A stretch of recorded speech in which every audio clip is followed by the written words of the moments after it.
یزید کا صرف یہی بد کرداری کا مرحلہ نہیں تھا، اس کربلا کے صحرا کے اندر یزید نے جس طرح امام حسین رضی اللہ تعالیٰ عنہ کو شہید کیا اور حضرت امام حسین کے خاندان کو شہید کیا، جب مدینہ المنورہ پر یزید نے مسلم بن عقبہ کو مقرر کیا، جس کو بزرگوں نے مصرف بن عقبہ کہا ہے، تو اس کو کہا 3 دن تک مدینے کا حرم تمہارے لیے حلال ہوگا، جو چاہو تم کرنا، اور شامی فوجوں کو اجازت ہوگی۔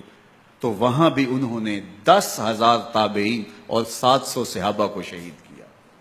حضرت ابو سعید خدری رضی اللہ تعالیٰ عنہ گھر سے باہر نکلے، کافی بوڑھے ہو چکے تھے، تو انہوں نے حضرت ابو سعید خدری کو پکڑ لیا، کہا تم کون ہو؟ کہا مجھے ابو سعید خدری کہتے ہیں۔ تو کہا ہاں تمہارا نام سنا ہے، اور داڑھی سے پکڑ کے کھینچا اور کہا کہ ہے تمہارے پاس جو ہمیں دو؟ تو کہا کہ میرے پاس تو کچھ بھی نہیں، میں تو فقیر آدمی ہوں۔ تو ان کے گھر ان کو لے گئے، تو 2 کبوتر رکھے تھے حضرت ابو سعید خدری نے، تو وہ کبوتر لوٹ کے لے گئے۔ تو ایک خاتون کے ابھی بچہ پیدا ہوا تھا، اور قابلہ نے، داہیہ نے وہ بچہ ماں کی چھاتی پہ لٹایا، اور وہ ماں کا پہلا دودھ پی رہا تھا۔ تو یہ جا کے کہنے لگے نکالو تمہارے پاس جو کچھ ہے، جو کچھ ہے وہ ہمیں دو، ورنہ تیرے بچے کو نہیں چھوڑیں گے۔ تو ماں بچے سے مخاطب ہو کے کہتی ہے، ابھی بچہ پیدا ہوا ہے اور ماں سے پہلا دودھ پی رہے، کہ بیٹے اگر میرے پاس کچھ ہوتا، وہ قیمتی سے قیمتی چیز بھی ہوتی، تیری جان کے لیے قربان کرتی، لیکن اس وقت میرے پاس کچھ ہے نہیں۔ تو ایک شکی آگے بڑھا اور بچے کو ایک ٹانگ سے پکڑ کے کھینچ کے دیوار کے ساتھ پٹک کے مارا، جس سے دماغ کا بھیجا نکل گیا۔ کیا کیا زیادتیاں نہیں کی۔ 700 صحابہ حرہ کے واقعہ میں شہید کیے یزید نے، اور 10,000 تابعین شہید کیے۔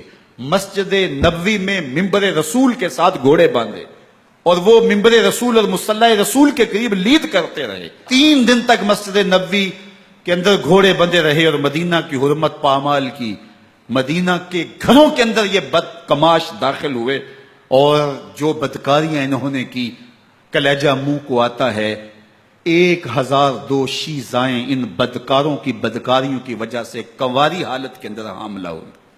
3 دن تک مدینے کا حرم انہوں نے پامال کیا، اور پھر مکہ المکرمہ میں کعبہ اللہ پر گولے برسائے، اور کعبہ کا غلاف جل گیا۔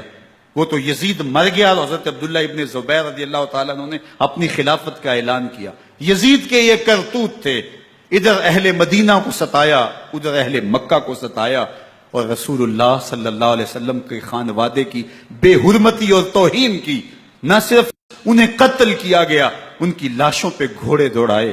ابن سعد اور شمر جو ہے وہ خیموں میں داخل ہوا، اور مخدرات اسلام چادریں چھیننے کی کوشش کی۔ حضرت زینب سلام اللہ علیہ نے مخاطب ہو کے کہا ہمارے چہرے کے رکھوالے چلے گئے ہیں، ظالم تو خیال نہیں کرتا ہم رسول اللہ کی بیٹیاں ہیں۔ حضرت شہربانو، حضرت زین العابدین اور حضرت زینب سلام اللہ علیہم، ان تینوں کو ایک اونٹ پہ باندھا گیا، اور باقی اونٹوں پہ باقی سادات کو، حضور کی شہزادیوں کو باندھا گیا، رسیوں میں جکڑا گیا، اور اونٹوں پہ باندھ کر کے کوفے کی جانب آگے آگے شہیدوں کے سر چل رہے ہیں، اور پیچھے یہ قافلہ چل رہا ہے۔ اور جب یہ قافلہ وہاں سے گزرا جہاں لاشیں پڑی تھی، امام زین العابدین 14 سال کے تھے اور بیمار تھے، اور ان کا حوصلہ نہ ہوا، وہاں غشی ان کے اوپر آنے لگی، اور وہ منظر ابن کثیر نے، باقی لوگوں سب نے لکھا ہے کہ پھر جب ان کی یہ حالت ہوئی تو پھر سیدہ زینب سلام اللہ علیہ، جنہوں نے ابھی تک بڑے حوصلے کے ساتھ ساری مشکلات کا مقابلہ کیا تھا، اب ان کے بندھن ٹوٹ گئے اور آنکھوں سے آنسو بہنے لگے، اور سیدہ زینب نے امام حسین رضی اللہ تعالیٰ عنہ کی لاش پہ کھڑے ہو کے، اور وہ روندی ہوئی لاش، ٹوٹی ہوئی ہڈیاں، اور وہ برینا بدن، کٹا ہوا سر نیزے کی نوک پہ، اور لاش یہ پڑی ہے، تو حضرت سیدہ زینب نے مدینے کی طرف منہ کر کے جو ہے وہ حضور سے فریاد کی، رسول اللہ، اے پیارے آقا، یا جدہ ہو، اے ہمارے نانا محترم، یہ دیکھیے آپ کا حسین پڑا ہوا ہے۔ بدن سے کپڑے اتار لیے گئے، خاک ہوائیں اڑا رہی ہیں، اور اس کے اوپر چادر جو ہے وہ مٹی کی پڑ گئی ہے، یا محمد آہو۔ اور آگے فرمایا حضور آپ کی اولاد کاٹ دی گئی، اور پھر کہا بناتوں کا سبایا، حضور دیکھیے آپ کی بیٹیوں کے ہاتھ باندھ دیے گئے ہیں، اونٹوں پہ کس دیا گیا ہے، سرے شہیدہ آگے آگے چل رہے ہیں۔ راستے کے اندر ایک جگہ آئی اور ان کو اتارا گیا۔ رات کا موقع تھا، ایک خاتون آئی اور اس نے کوئی کھانا پیش کیا ان کو اور کہا کہ میں کسی زمانے میں حضرت سیدہ فاطمہ تو زہرا کی نوکری کیا کرتی تھی، ان کی لونڈی تھی، ان کی کنیز تھی، اور آج مجھے پتا چلا کہ آپ لوگ گزر رہے ہیں، تو میں نے کہا کہ میں اپنی مخدومہ کے خاندان کی خدمت کروں۔ اور پھر اس نے کہا کہ اس وقت سیدہ کی گود میں ایک 6-7 ماہ کی بچی تھی جس کو زینب کہا کرتے تھے۔